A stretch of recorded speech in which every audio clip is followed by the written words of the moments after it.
Good morning everyone. दोस्तों आज है 11 नवंबर 2023 और हम लोग करेंगे द हिंदू न्यूज़पेपर के एनालिसिस। मेरा नाम है सितेंद्र चौधरी और आज हम लोग यहाँ पे कौन कौन से टॉपिक करने वाले हैं। देखिए कल क्योंकि न्यूज़पेपर एनालिसिस नहीं आया था तो आज हम लोगों ने दोनों ही दिन का न्यूज़पेपर एनालिसिस यहाँ पे कंबाइन किया हुआ है। और कौन कौन से टॉपिक हम लोग यहाँ पे पढ़ने वाले हैं। एक टॉपिक रहेगा यहाँ पे आर्टिफिशियल रेन के बारे में, क्योंकि दिल्ली एनसीआर में पोल्यूशन बहुत ज़्यादा था। तो कई दिन से गवर्नमेंट ये विचार बना रही थी कि हम लोग यहाँ पे आर्टिफिशियल रेन करवा के पोल्यूशन के लेवल को कम कर सकते हैं। उसके अलावा दो टॉपिक यहाँ पे रहेंगे, वो एग्रीकल्चर सेक्शन से रहने वाले हैं, जिसमें कॉफी प्लांटेशन और टी प्लांटेशन या टी प्रोडक्शन के बारे में हम लोग बात करेंगे। और यहाँ से हम लोग यूपीएससी के कुछ प्रीवियस ईयर्स क्वेश्चन भी यहाँ पे देखेंगे। उसके अलावा केरला गवर्नमेंट ने अपने स्टेट के अंदर ऑर्गेनिक फार्मिंग को बढ़ाने के लिए उसके लिए कुछ प्रयास उन्होंने वहाँ पे किए हैं, तो इसके बारे में देखेंगे। एक छोटा सा टॉपिक यहाँ पे सीबीआई के बारे में आता है, और ये भी कल वाले न्यूज़पेपर से ही हम लोग एडिटोरियल लेके आए थे, इकोनॉमिक ग्रोथ ऑफ इंडिया, जो आज हम लोग यहाँ पे करने वाले हैं। चलिए सीधा पहले टॉपिक से शुरुआत करते हैं। फ्रंट पेज पे न्यूज आई है, governors can not sit on the bills passed by the house, ऐसा सुप्रीम कोर्ट ने कहा है। आपको अच्छे से पता है कि सुप्रीम कोर्ट के अंदर एक पीआईएल फाइल की गई थी कुछ स्टेट गवर्नमेंट्स के द्वारा, जिसमें तमिलनाडु, जिसमें केरला और जिसमें पंजाब की गवर्नमेंट ने ये कहा था कि सर वहाँ के जो गवर्नर हैं, वहाँ की लेजिस्लेटिव असेंबली के द्वारा जो बिल पास किए जाते हैं उस बिल को क्लियर नहीं करते हैं बेसिकली, जिसकी वजह से वो बिल वहाँ पे लटके रहते हैं और वहाँ पे काम नहीं हो पाता है। हालांकि बिल को पास करना या ना पास करना ये गवर्नर के हाथ में होता है, लेकिन गवर्नर कहीं केरला के अंदर कुछ केस ऐसे हैं जहाँ पे गवर्नर 1 साल या 2 साल से भी ज्यादा का समय हो गया है। पंजाब में भी दो तीन बिल ऐसे हैं जिनके ऊपर 2 साल से ज्यादा का समय हो गया है, लेकिन वहाँ के गवर्नर उसको पास नहीं कर रहे हैं। तो ये आरोप लगाया जा रहा है कि गवर्नर जो है वो सेंट्रल गवर्नमेंट के बिहाफ पे काम कर रहे हैं, बायसनेस कर रहे हैं, वो सब चीजें यहाँ पे हो रही हैं। तो उसी के लिए जो है अभी सुप्रीम कोर्ट ने ये कहा है कि governors can not sit on the bills passed by the house, मतलब आपको एक समय के अंदर उसको पास करना ही पड़ेगा, ऐसा उन्होंने कहा है। हालांकि ये केस अभी तो चलेगा, अब देखते हैं इसमें क्या रहने वाला है। तो governors can not sit on the bills claiming the house pass them in a invalid session convened after the adjourning sine die without the prorogation. Speaker is within the jurisdiction in the adjourning the House sine die. Any attempt to cast doubt on the session of the legislation is fraught with the grave perils to the democracy। देखिए supreme court ने ये कहा कि भाई देखिए कुछ bill ऐसे हैं, पंजाब के अंदर दो तीन बिल ऐसे हुए जब हाउस को वहां पे अर्जनमेंट साइन डाई कर दिया गया। अर्जनमेंट साइन डाई का मतलब ये होता है कि हाउस को खत्म कर दिया गया है विदाउट टेलिंग एनी टाइम। जब हाउस चल रहा होता है, सेशन में होता है, और जब वहां के स्पीकर एक टाइम बता के उसको एडजर्न करते हैं तो उसे नॉर्मल एडजर्नमेंट कहा जाता है। और जब टाइम पीरियड फिक्स नहीं होता है तो उसे अर्जनमेंट साइन डाई कहा जाता है। पंजाब के अंदर दो तीन बिल ऐसे हुए और जो अर्जनमेंट साइन डाई के बाद जो है वो गवर्नर को दिए गए। तो गवर्नर ये ने ये कहा कि भाई साहब क्योंकि अभी हाउस नहीं चल रहा है तो इसलिए मैं अपना कंसेंट नहीं दूंगा। लेकिन सुप्रीम कोर्ट ने ये कहा है कि हाउस को चलाना या ना चलाना वो गवर्नर का काम नहीं है, हाउस को चलाना स्पीकर की ड्यूटी होती है। तो गवर्नर के पास अगर बिल आता है तो उनको वो पास करना पड़ेगा। हालांकि उन्होंने ये नहीं बताया कितने टाइम के अंदर करना पड़ेगा, क्योंकि ये केस अभी चलेगा कुछ दिन और कोर्ट में, तो इसके ऊपर हम लोग नजर रखेंगे। पिछले हफ्ते भी हम लोगों ने इस टॉपिक को किया था। चलिए जी, ये देखिए, now Delhi plans November rain to breathe easy. तो दिल्ली में पोल्यूशन का लेवल बहुत ज़्यादा बढ़ गया था, आपको अच्छे से पता ही है। तो सरकार जो है उसके लिए आर्टिफिशियल रेन की बात भी कर रही थी। लेकिन कल बारिश आया है दिल्ली में, आसपास के हरियाणा में भी, पंजाब में भी ठीक ठाक सा बारिश हुआ है, जिसकी वजह से पोल्यूशन का लेवल एकदम 400 से 100 के आसपास चला गया कुछ एरियाज में। तो ठीक है, देखिए यहाँ पे नज़र आ ही रहा होगा आपको ये पोल्यूशन का लेवल जो है किस तरह से ऊपर नीचे हुआ। और कल ये दिल्ली के कुछ एरिया में 150 के आसपास भी चला गया था, मतलब सेटिस्फैक्ट्री लेवल पे चला गया था। तो एक अच्छी न्यूज़ आई है, पोल्यूशन की वजह से दिक्कतें काफ़ी ज़्यादा हो ही रही थी। दिल्ली में ओड इवन चलाने की बात भी हो रही थी, लेकिन इसको भी अभी थोड़े समय के लिए एक्सटेंड कर दिया है, क्योंकि बारिश जो हुई है इसे दो तीन दिन का ही आराम मिलेगा। उसके बाद फिर से चीज़ें यहाँ पे ख़राब होनी शुरू हो सकती हैं। तो स्कूल वगैरह भी बंद कर दिए गए दिल्ली में कुछ समय के लिए, और ओड इवन का भी प्रपोजल यहाँ पे था। लेकिन ये आर्टिफिशियल इंटेलिजेंस की जब हम सॉरी आर्टिफिशियल रेन की हम लोग जब बात करते हैं, तो ये कॉन्सेप्ट हमें थोड़ा एग्जाम के परस्पेक्टिव से समझना चाहिए। पहले तो ये देखिए कि क्लाउड फॉर्मेशन होता होता कैसे है, बादल बनते कैसे हैं।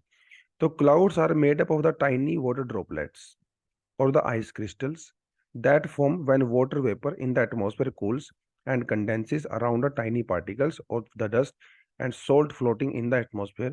Without these particles, known as the condensation or the ice nuclei, raindrops or the snowflakes cannot form and the precipitation will not occur. देखिए जो इन्फॉर्मेशन है बिल्कुल आपके एनसीईआरटी से लिया गया है, और इसका मतलब ये होता है कि हमारे पास हाइग्रोस्कोपिक न्यूक्लियाई होते हैं। ये कोई डस्ट पार्टिकल हो सकता है, ये कोई सोल्ट पार्टिकल हो सकता है। तो हमारे एयर के अंदर में आसपास जो वाटर वेपर्स घूम रहे होते हैं, ठीक है। तो जब ये वाटर वेपर एक ऐसे टेम्परेचर पे पहुंच जाते हैं जिसे हम लोग ड्यू पॉइंट कहते हैं। ये ड्यू पॉइंट यूजली जब हमारे, जैसे आप समझ लीजिए यार सरफेस है, राइट। ये सरफेस के ऊपर कुछ वाटर बॉडी भी होंगी, कुछ पानी भी होगा।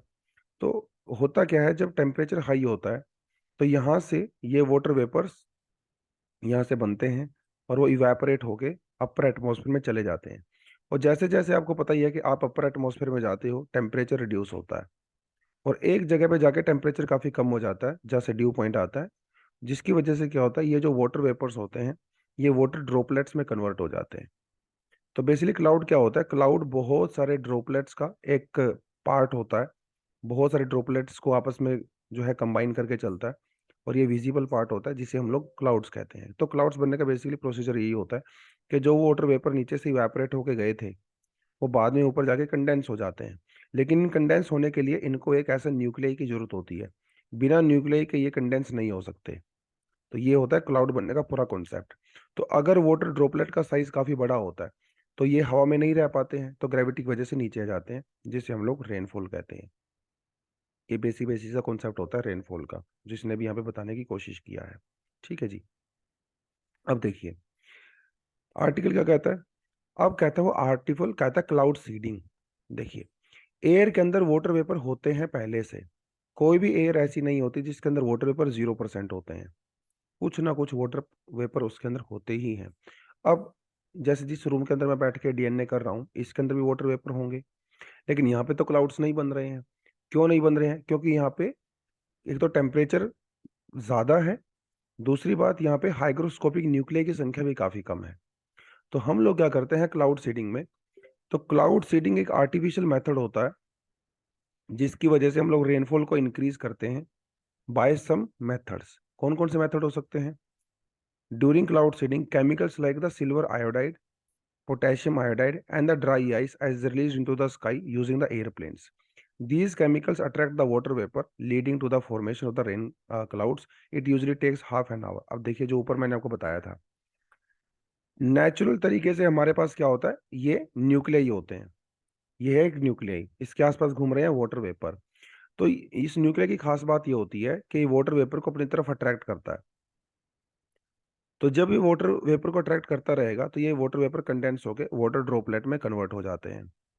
इस तरह से वाटर ड्रॉपलेट में कन्वर्ट हो जाते हैं और बाद में यही वाटर ड्रॉपलेट नीचे हमारे सरफेस के ऊपर आ जाते हैं।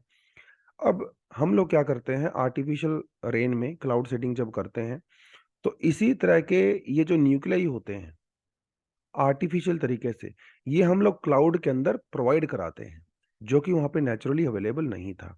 इसके अंदर सिल्वर आयोडाइड, पोटेशियम आयोडाइड या फिर ड्राई आइस, इसका यूज करते हैं। तो हमारे जो प्लेन वगैरह होते हैं, ठीक है, प्लेन्स के थ्रू ये हम लोग जाते हैं वहां पे एयर के अंदर, उसको जाके स्प्रे करते हैं। वहां के जो वाटर वेपर होते हैं वो उसके आसपास कंडेंस हो जाते हैं और रेनफॉल के रूप में वो नीचे आ जाते हैं। ये पूरा कॉन्सेप्ट होता है क्लाउड सीडिंग का। ठीक है, आर्टिफिशियल रेन आप इसको इसको नाम दे सकते हो। बहुत बेनिफिशियल होता है। अरब कंट्रीज में कई बार इसका यूज किया जाता है। चाइना में जब ओलंपिक हुए थे तो वहां पे इन्होंने भी यूज किया था। तो इससे एक तो ड्रोट वाली कंडीशन से बचा जा सकता है। कहीं पे अगर बहुत ज़्यादा ड्रोट हो गई हो, बारिश वारिश नहीं हो रही है, तो इस तरह के आर्टिफिशियल क्लाउड वहाँ पे बना के कराया जा सकता है। फॉरेस्ट फायर वगैरह, यस, कहीं पे आग वगैरह लग जाती है तो हम रेनफॉल करा के भी इसको ठीक कर सकते हैं। प्रेसिपिटेशन मतलब रेनफॉल टोटली इंक्रीज होता है इससे। एयर क्वालिटी भी जो इससे इंप्रूव होती है, जैसे दिल्ली का एग्जाम्पल आप भी यहाँ पे दे सकते हो। तो ये होता है पूरा कॉन्सेप्ट आपका क्लाउड सीडिंग का। हाइग्रोस्कोपिक न्यूक्लियाई मैंने अभी आपको बताया कि वो जो जिसमें हम लोग डस्ट पार्टिकल या स्मोक पार्टिकल या सोल्ट पार्टिकल होता है, उसे हाइग्रोस्कोपिक न्यूक्लियाई कहते हैं। उसके द्वारा जो क्लाउड प्रोड्यूस किया जाता है उसे हम लोग हाइग्रोस्कोपिक क्लाउड कहते हैं। तो ये छोटी छोटी सी इन्फॉर्मेशन आपको पता होनी चाहिए। चलिए जी, अगला टॉपिक क्या कहता है। नेक्स्ट टॉपिक कहता है as output shipment slide, Indian tea exporters explore new global market. देखिए, ट्रेडिशनली अगर देखा जाए तो इंडिया की जो टी मार्केट है उसमें इराक, टर्की और जॉर्डन, इन तीनों का बहुत इंपॉर्टेंट रोल रहता है। अब हुआ ईरान भी, आप यहाँ पे इंक्लूड कर सकते हो। ईरान और इराक, यहाँ दोनों में अभी थोड़ी इकोनॉमिक सैंक्शंस की वजह से समझ लीजिए, या जो इंटरनेशनली जो इन्फ्लेशन क्रिएट हुआ है उसकी वजह से इंडियन टी की डिमांड थोड़ी सी कम हो गई थी। यूजली हम लोग ईरान की बात कर सकते हैं, ठीक, या फिर सऊदी अरेबिया की बात कर सकते हैं। तो इंडिया ने क्या किया, कुछ नई मार्केट को एक्सप्लोर किया है जिसमें इराक, टर्की और जॉर्डन, क्योंकि कंपनसेट तो आपको कहीं ना कहीं करना ही पड़ेगा ना। तो उसी वजह से यहाँ पे चीजें हो रही हैं।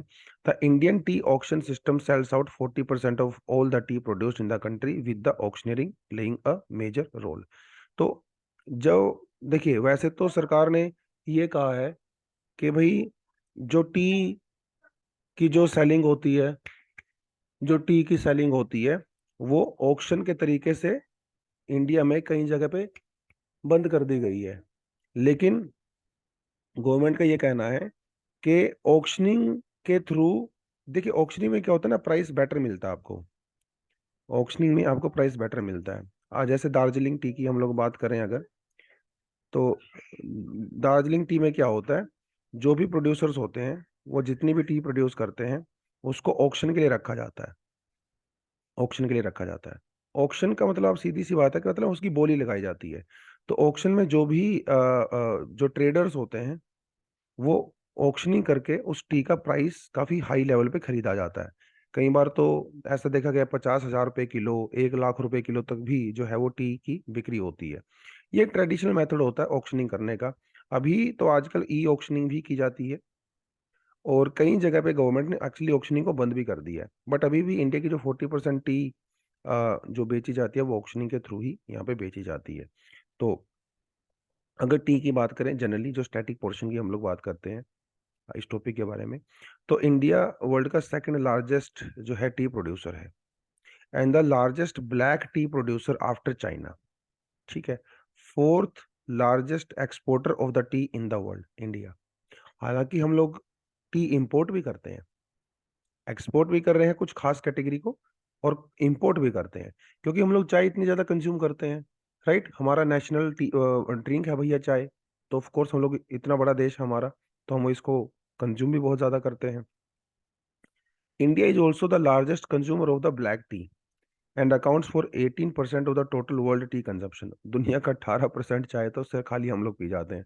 अभी अभी क्लास करने से पहले, मैंने डीएनए करने से पहले अभी चाय की प्याली मैंने ली। आप लोग भी चाय पीते होंगे सुबह सुबह उठ के। तो इंडिया में कहाँ कहाँ यूजली चाय होती है। The main tea growing regions in India are the north east including Assam, north Bengal, Darjeeling district of the Dooars region, जो आप यहाँ पे देख सकते हो। Tea is also grown the large scale in the Nilgiri in the south, south, ठीक है। यहाँ पे भी कर्नाटका, केरला, तमिलनाडु में भी कुछ जगह पे टी यहाँ पे होती है।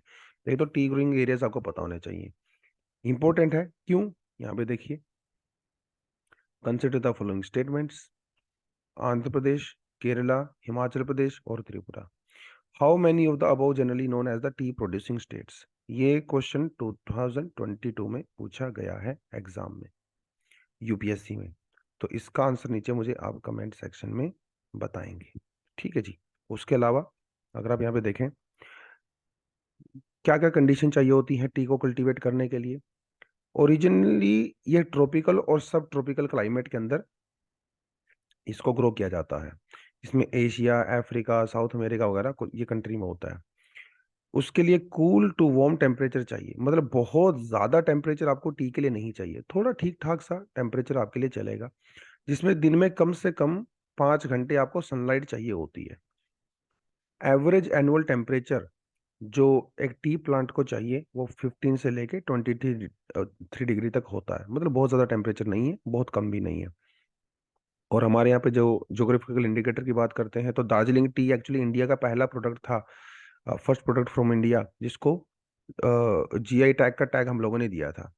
दार्जिलिंग टी को शैंपेन ऑफ टीज भी कहा जाता है, क्योंकि ये खास खुशबू जो है दार्जिलिंग टी के अंदर होती है। Green and the white tea, the other two Darjeeling tea varieties also है द जीआई टैग। ठीक है, ग्रीन दार्जिलिंग और वाइट दार्जिलिंग आपने याद रखना है। जो टी इंडस्ट्री है इंडिया में, ये जो डेवलप की जाती है, प्रमोट की जाती है by tea board of India. Tea board of India के बारे में थोड़ा सा आपको बताता चलूँ, ये एक स्टैट्यूटरी बॉडी होती है। एक टी एक्ट 1953 में हम लोगों ने पास किया था, और ये मिनिस्ट्री ऑफ कॉमर्स के अंदर में होती है। इसका जो हेडक्वार्टर है वो कलकत्ता के अंदर होता है। पहले इसके दो हेडक्वार्टर कायरो में भी ऑफिस था, कुवैत में भी ऑफिस था, लेकिन अभी हम लोगों ने वहां से शिफ्ट कर दिया है। तो अभी दुबई में और एक मॉस्को में, रशिया में जो है इसका ऑफिस होता है। यहाँ से भी एग्जाम में 2022 में ही यहाँ से यूपीएससी ने क्वेश्चन पूछा है। तो बेसिकली 2022 में लास्ट ईयर दो क्वेश्चन आए हैं भैया टी से, तो इसलिए इंपॉर्टेंट है। With reference to the tea board of India, consider the following statement. It's a statutory body, it's a regulatory body, headquarter in Bengaluru, Moscow and Dubai. तो आपने नीचे कमेंट सेक्शन में इसका आंसर देना है। इसका करेक्ट आंसर मैं आपको कल दूंगा। ठीक है जी, अभी आपके लिए प्रैक्टिस क्वेश्चन है।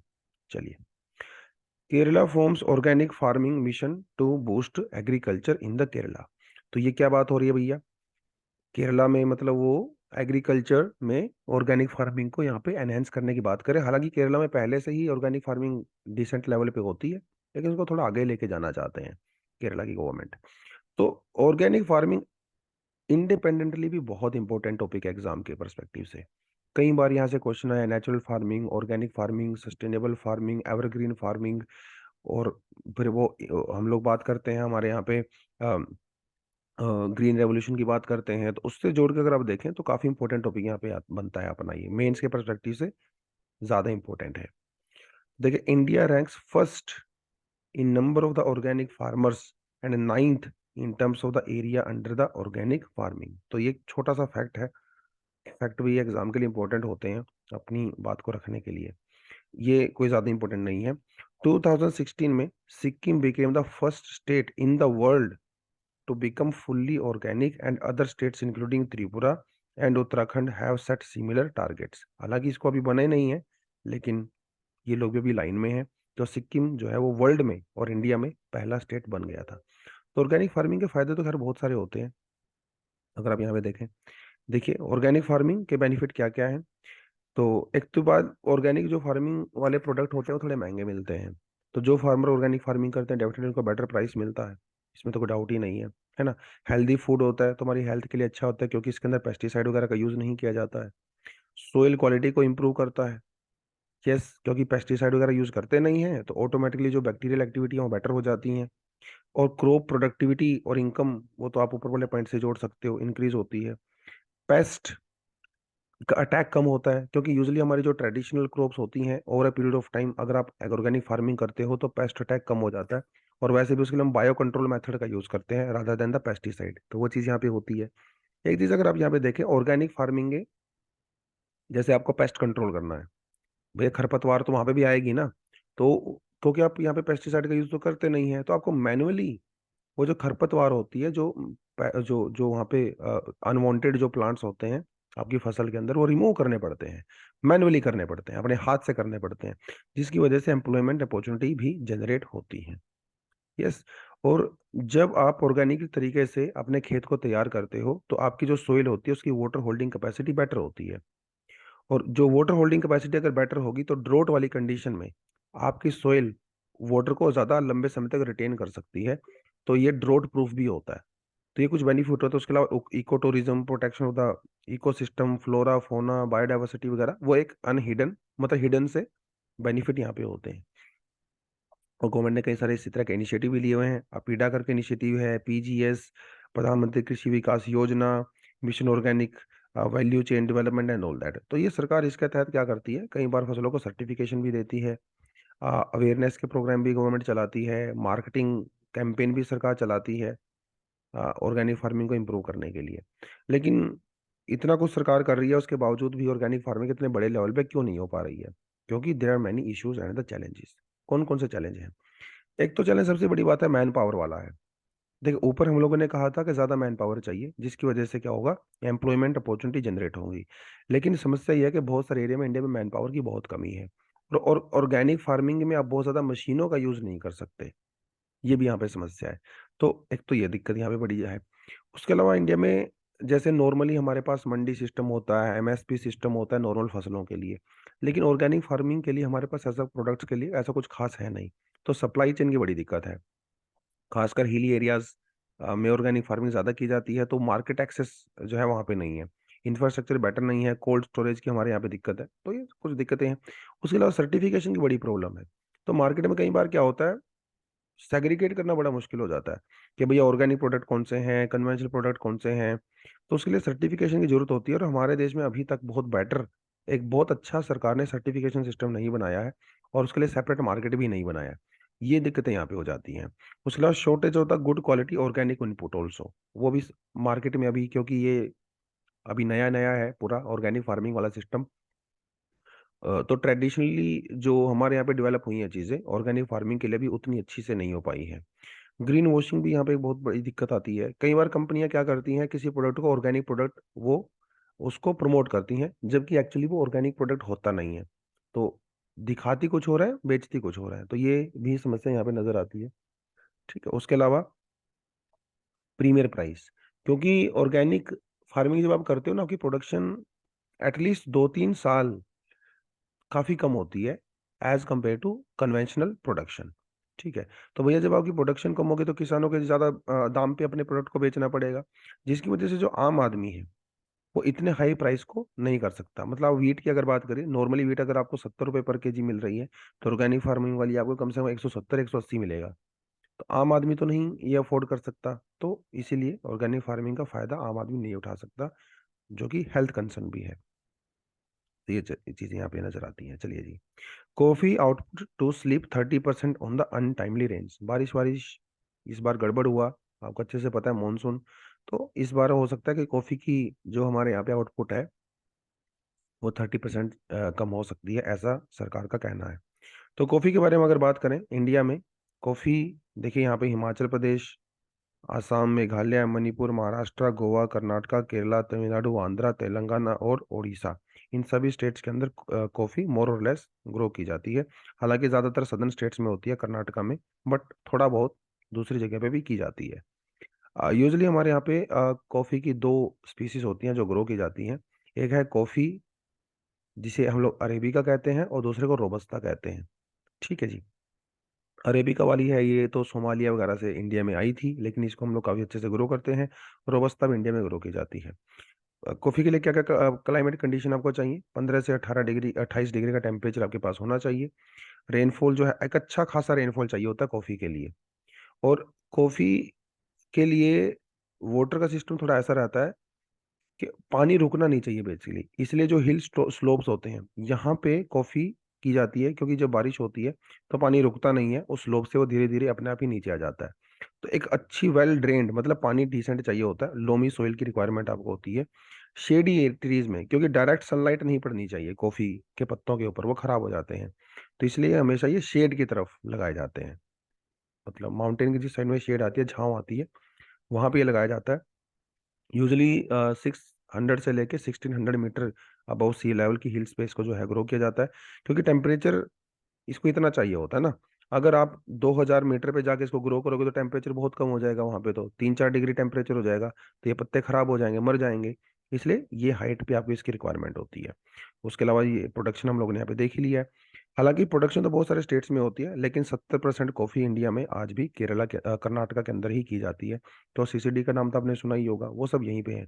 बाबा बुदन हिल्स वगैरह जो है कर्नाटका में, वहाँ पे ग्रो किया जाता है। तो ये थोड़ा सा कॉफ़ी के बारे में आपको आइडिया होना चाहिए। चलिए जी।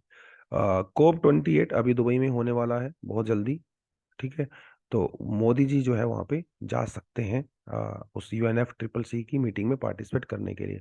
इससे पहले लास्ट ईयर मोदी जी नहीं गए थे कोप की मीटिंग में, लेकिन 26 जो एडिशन था, जो कि ग्लासगो में हुआ था, स्कॉटलैंड में, वहाँ पे भी जो है मोदी जी गए थे। और वहाँ पे हम लोगों ने अपना नेट जीरो टारगेट को अनाउंस किया था पहली बार दुनिया के सामने। और हमने कहा था कि भैया 2070 तक इंडिया नेट जीरो अचीव कर लेगा। नेट जीरो का मतलब ये होता है कि जितना CO2 हम लोग प्रोड्यूस करेंगे उतना ही CO2 को हम लोग एटमॉस्फेयर से रिड्यूस भी करेंगे। मतलब इंडिया एटमॉस्फेयर के अंदर ग्रीन हाउस गैसेस को ऐड नहीं करेगा आफ्टर 2070। ये हमारा पूरा सीन बनता है। और आपको पता है G20 लास्ट टाइम हमारे पास थी, तो एक voice of the global summit भी हम लोग होस्ट करने वाले हैं वहां पे जाके, जिसमें G20 समिट जो है वर्चुअली हम लोग करेंगे। एक्चुअली G20 में होता क्या है, G20 में कॉन्सेप्ट होता है जिसे ट्राइका बोलते हैं।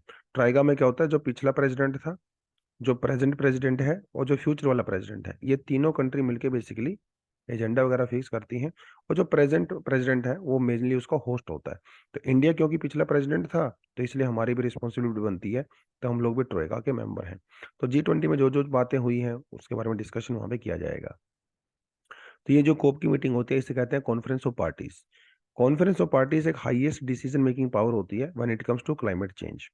और इसकी शुरुआत हुई थी 1992 में, जिसे हम लोग अर्थ समिट बोलते हैं, रियो अर्थ समिट बोलते हैं। ठीक है। तब से इसकी शुरुआत हुई थी। और फिर वहाँ पे हम लोगों ने UNFCCC एस्टेब्लिश किया पहली बार। इससे पहले 1972 में UNEP प्रोग्राम के तहत, यूनाइटेड नेशन एनवायरनमेंट प्रोग्राम के तहत हम लोगों ने स्टॉकहोम के अंदर जो है शुरुआत हुई थी। बट एक्चुअली शुरुआत वो 1992 में ही हुई थी। तो 1992 में इसको साइन किया गया था, 2-3 साल बाद में इसको करने में लगे। और 1995 में हमारी पहली UNFCCC की ऑफिशियल मीटिंग हुई थी, यानी कि कोप फर्स्ट हुआ था। फिर कोप 3 जो है वो क्योटो में हुआ था, वर्ल्ड फेमस क्योटो प्रोटोकॉल जिसको कहते हैं। इस क्योटो प्रोटोकॉल के अंदर बाइंडिंग टारगेट्स दिए गए थे कंट्रीज को। फिर बाद में घूमते फिरते 2015-16 में आप पेरिस अग्रीमेंट की बात करते हो, और पेरिस अग्रीमेंट के जो टारगेट हैं वो बाइंडिंग नहीं है। तो कुछ बच्चों को ये कन्फ्यूजन हो जाता है, they are not binding, Kyoto was binding. ये थोड़ा अपने ध्यान रखना है यहाँ पे। तो इसके अंदर जो है वो सारे सारे वर्ल्ड लीडर्स आते हैं, बात करते हैं, बैठते हैं और क्लाइमेट चेंज के लिए अपनी पॉलिसीज बनाते हैं। ठीक है जी, चलिए। नेक्स्ट जो टॉपिक है वो कहता है कि CBI is an independent agency not a limb of the union government. तो बात ऐसी है कि भैया सरकार के ऊपर काफी सारे आरोप लगाए जाते हैं, और ये कहा जाता है कि सरकार CBI का, ED का या जो दूसरी गवर्नमेंट एजेंसी उनका मिसयूज करता है। सरकार का कहना है भाई ऐसा बिल्कुल भी नहीं है, CBI एक इंडिपेंडेंट एजेंसी है, वो जो भी काम करती है अपने हिसाब से करती है। तो आप CBI के बारे में इस लिंक के ऊपर क्लिक करके, जो कि CBI की ऑफिशियल वेबसाइट है, उसको ओपन करके वहां से भी डिसेंट सी इन्फॉर्मेशन ले सकते हो, अगर आपको लेनी है तो। क्योंकि जो हमारी इन्वेस्टिगेशन एजेंसीज हैं ये हमारे GS पेपर 3 का इंपॉर्टेंट पार्ट है। जिस जो हम जब इंटरनल सिक्योरिटी की बात करते हैं तो यहाँ पे रॉ, CBI वगैरह ये सब आपको पढ़ना रहता है। तो CBI की शुरुआत एक्चुअली वर्ल्ड वॉर 2 के दौरान ही हुई थी। तो वर्ल्ड वॉर 2 के दौरान पता क्या हो रहा था, जो ब्रिटिश ऑफिसर्स थे और या फिर जो इंडियन जो बड़े बड़े ऑफिसर्स थे सिविल सर्विसेज वगैरह में, वहाँ पे एक करप्शन शुरू हो गया था काफ़ी ज़्यादा सेकेंड वर्ल्ड वॉर के दौरान। तो उसको कम करने के लिए जो है ये प्रोसीजर हम लोग ने चलाया था। तो स्पेशल पुलिस एस्टेब्लिशमेंट सेटअप की गई थी 1941 में। ठीक है। और बहुत सारे ऑफिसर के ऊपर कार्रवाई भी हुई, बहुत लोगों को सस्पेंड भी कर दिया गया। फिर इसी चीज़ को कंटिन्यू करते हुए 1943 में एक ऑर्डिनेंस जो है वो पास किया गया, और दिल्ली स्पेशल पुलिस एस्टेब्लिशमेंट 1946 वो एग्जिस्टेंस में आया। आज भी CBI इसी रूल के तहत कंट्रोल की जाती है, Delhi special police establishment act, ये कानून हम लोगों ने बनाया। ठीक है। तो CBI is the main investigating agency of the GOI। तो अगर हम लोग देखें CBI की जो शुरुआत हुई थी वो करप्शन से शुरुआत हुई थी, और आज भी CBI का जो मेन काम है वो यही होता है बेसिकली, कि जो गवर्नमेंट के ऑफिशियल्स हैं, ठीक है, वो जो करप्शन करते हैं उसको टैकल करना है। हालांकि बाद में हम लोगों ने CVC बनाया। ठीक है, CVC सेंट्रल विजिलेंस कमीशन, और prevention of the money laundering act, prevention of the corruption act 1988। तो CBI बेसिकली इन दो के अंदर ही रह के काम करता है, प्रोविजंस के अंदर रह के काम करता है। तो इन्वेस्टिगेशन एजेंसी है। तो ये थोड़ा को आइडिया होना चाहिए उसके बारे में। हालांकि इंटरपोल जिसे हम लोग इंटरनेशनल पुलिस कहते हैं, वहाँ पे भी इंडिया की जो रिप्रेजेंटेशन है वो CBI के थ्रू ही होती है। लेकिन कौन कौन से टाइप के केस CBI हैंडल कर सकता है? हालांकि शुरुआत तो करप्शन से हुई थी और यही इसका प्राइमरी फंक्शन भी है। तो जो prevention of the corruption act है वो भी ऊपर अपन लोगों ने देखा। इसके तहत जो सेंट्रल गवर्नमेंट के जो एम्प्लॉयज होते हैं, पब्लिक ऑफिशियल्स होते हैं या पब्लिक सेक्टर अंडरटेकिंग्स होते हैं, सरकारी कंपनियां होती हैं, कॉरपोरेशंस होती हैं, LIC टाइप की, इंडियन रेलवे या ऑल दैट, वहाँ के ऑफिसर्स अगर करप्शन करते हैं तो वो सब केस CBI को दिए जाते हैं। उसके अलावा फेक इंडियन करेंसी नोट्स वगैरह के केस हो गए, साइबर क्राइम के केस हो गए, बैंक फ्रॉड हो गया, एक्सपोर्ट इंपोर्ट का वायलेशन अगर आपने किया है, वो सब चीज़ें भी CBI के अंदर में आती हैं। कुछ स्पेशल क्राइम्स हो गए जैसे ऑर्गेनाइज क्राइम हो गया, टेररिज्म, बॉम्ब ब्लास्ट, किडनैपिंग वगैरह भी अभी CBI करने लगा है। शुरुआत में CBI ऐसा नहीं करता था। यूनियन टेरिटरी के अंदर जो क्राइम वगैरह होते हैं वो CBI अपने आप ही उसको हैंडल कर लेता है, मतलब सू मोटो, उसको स्पेशल टारगेट देने की जरूरत नहीं होती है। CBI का मन करे तो ऐसे केसेस को खुद ही हैंडल कर सकता है। अब बात यहाँ पे यह है कि भैया CBI की जो इन्वेस्टिगेशन होती है, अगर मान लो CBI कोई ऐसा केस हो गया जो कि वेस्ट बंगाल में हो गया, तो CBI को वेस्ट बंगाल में उस केस की इन्वेस्टिगेशन करने के लिए वेस्ट बंगाल की गवर्नमेंट की परमिशन लेनी पड़ेगी। बिना परमिशन के काम नहीं चलेगा। अब वेस्ट बंगाल चाहे तो परमिशन दे भी सकता है, नहीं भी दे सकता है, तो स्टेट के कंसेंट आपको जरूर चाहिए। लेकिन अगर कोई केस सुप्रीम कोर्ट या हाई कोर्ट के थ्रू CBI में गया है, तो उसके लिए स्टेट की परमिशन की रिक्वायरमेंट नहीं है। तो वेस्ट बंगाल की सरकार चाहे कुछ भी बोलती रहे, अगर हाई कोर्ट सुप्रीम कोर्ट ने कहा है कि यह केस CBI हैंडल करेगा, तो मतलब CBI हैंडल करेगा। ये थोड़ा आपको आइडिया होना चाहिए। तो CBI को क्या क्यों रिक्वायरमेंट होनी चाहिए स्टेट्स की, है ना? ये भी तो एक बड़ी बात है। और इंडिया में कई सारे स्टेट्स ऐसे हैं जो ऑटोमेटिक कंसेंट देते हैं CBI को। कुछ स्टेट ऐसे हैं जो ऑटोमेटिक कंसेंट नहीं देते हैं, जैसे वेस्ट बंगाल हो गया या कुछ केरला हो गया, ठीक है, तमिलनाडु हो गया, ये ऑटोमेटिक कंसेंट नहीं देते हैं। जब कोर्ट केस के थ्रू आता है, केस कोर्ट के थ्रू आता है, तभी जाके कंसेंट दिया जाता है। तो CBI is governed by the Delhi police special establishment act 1946 and it must mandatorily obtain the consent of the state. तो ये कानून के अंदर लिखा ही हुआ है एक्चुअली कंसेंट वाला, इसलिए आपको देना पड़ता है। तो जो सेक्शन 6 है वो कंसेंट की बात करता है। ठीक है, तो ये थोड़ा सा आपको यहाँ पे पता होना चाहिए इस इन्फॉर्मेशन के बारे में। हालांकि पुरानी सी इन्फॉर्मेशन है, बट फिर भी थोड़ा मैंने यहाँ पे आपको edit दे दिया है। चलिए जी, अब करते हैं आज का editorial, acknowledge the India's economic success too. तो ये जो आर्टिकल है आप ये यहाँ पे लिख सकते हो। किसने लिखा है? आनंद नागास्वरम जी ने लिखा है। तो चीफ इकोनॉमिक एडवाइजर हैं मिनिस्ट्री ऑफ फाइनेंस के अंदर। राजीव मिश्रा जी हैं, सीनियर एडवाइजर हैं मिनिस्ट्री ऑफ फाइनेंस के अंदर। मेघा अरोड़ा जी हैं, इंडियन इकोनॉमिक सर्विसेज ऑफिसर हैं मिनिस्ट्री ऑफ फाइनेंस के अंदर। तो तीनों के तीनों भैया देखें, आप तो गवर्नमेंट एम्प्लॉइज हैं, तो ये सरकार की बुराई तो नहीं करेंगे। तो ये आर्टिकल एक्चुअली है तो इकोनॉमी के बारे में, लेकिन गवर्नमेंट की पॉलिसीज को सपोर्ट करता है। तो ये एक्चुअली थोड़ा उस कॉन्टेक्स्ट में देख सकते, हाल थोड़ा सा पॉलिटिकल हो सकता है, क्योंकि सीधी सी बात है भैया, सरकारी आप मुलाजिम हो, सरकारी ऑफिसर हो, तो आप तो ऐसी ही बात करोगे जो कि सरकार के फेवर में जाएगी। तो यही यहाँ पे कोशिश की है बात करने की, लेकिन जो फैक्ट यहाँ पे दिए गए हैं वो बिल्कुल करेक्ट दिए गए हैं, फैक्ट के साथ छिड़खानी यहाँ पे नहीं की गई है। तो इनका ये कहना है कि Indian economy has shown remarkable post covid growth. Covid के दौरान हमारी GDP ग्रोथ -23-24% के आसपास चली गई थी, लेकिन हम लोगों ने बाउंस बैक किया है और 7.2% हम लोग अभी इकोनॉमी रेट से चल रहे हैं। इंटरनेशनल मॉनेटरी फंड ने भी जो इंडिया की प्रोजेक्शन अगले साल के की ये किया है वो 6.3 की है, and this is the fastest among the major countries. ठीक है, fastest among the major economies, जिसमें चाइना की बात कर सकते हो, ठीक है, ब्राजील की बात कर सकते हो, वो सब तो उसके अंदर सबसे यहाँ पे आता है। Despite being the fifth largest economy in the world in the US dollar term, India's rapid economic growth challenges the perception of the weak domestic demand, especially considering the unprecedented nature of the external demand growth। तो बात यह है कि भैया India की economy अभी isolated नहीं है, दुनिया के साथ जुड़ी हुई है। तो दुनिया के अंदर जो भी चीज़ें होती हैं अभी हमारी इकोनॉमी को ज़्यादा इम्पैक्ट करती हैं, पहले शायद उतना इम्पैक्ट नहीं करती थी। ठीक है, अगर यूरोप के अंदर डिमांड नहीं है, वहाँ पे इन्फ्लेशन है, यूरोप में डिमांड नहीं है, अमेरिका में डिमांड नहीं है, सिंगापुर में डिमांड नहीं है, तो हमारी इकोनॉमी को डेफिनेटली इम्पैक्ट करता है। तो some critics challenge the fastest growth tagline. कुछ लोग कहते हैं यार ये तो फास्टेस्ट का टैग फालतू में दे दिया है, जबकि कोविड में आपकी जो इकोनॉमी है वो माइनस में चली गई थी। ये जो फास्टेस्ट का टैग है वो बेस इफेक्ट की वजह से है। कुछ लोगों का ऐसा भी मानना है कि बेस इफेक्ट की वजह से शायद आपको ज़्यादा नजर आ रहा होगा, है ना? लेकिन इनका कहना है कि ऐसा नहीं है। बेस इफेक्ट को डेफिनेटली एक फ़र्क यहाँ पे डेफिनेटली हो सकता है, लेकिन अगर हम लोग दूसरी चीज़ों को देखें तो वो ठीक ठाक नज़र आती हैं। जैसे इंडिया का IT सेक्टर, सर्विस सेक्टर ने दोबारा से ग्रो करना शुरू किया है, मैन्युफैक्चर में ठीक ठाक ग्रो कर ही रहा है। कंस्ट्रक्शन मतलब यानी कि जो हमारा रियल एस्टेट है वो भी अच्छा ग्रो कर रहा है। अगर हमारी स्टॉक मार्केट को देखें वो भी बहुत बढ़िया जो है यहाँ पे ग्रो कर रही हैं। क्रेडिट बूम की जो है यहाँ पे इन्होंने बात किया है। क्रेडिट बूम का मतलब ये है कि जो बैंकों से जो डिमांड आ रही है वो काफ़ी ज़्यादा आ रही है। तो डिमांड किस लिए आ रही है? डिमांड इसलिए आ रही है ना कि लोग, कि भाई लोग पॉजिटिव सोचते हैं इकोनॉमी के बारे में। लोन ले रहा है, कोई कार लोन ले रहा है, कोई गाड़ी या एजुकेशन लोन ले रहा है। बड़े बड़े बिजनेसमैन जो है बैंकों से लोन ले रहे हैं, वो इसलिए लोन लेते हैं ताकि उनको फ्यूचर में पॉजिटिव आउटकम नजर आता है।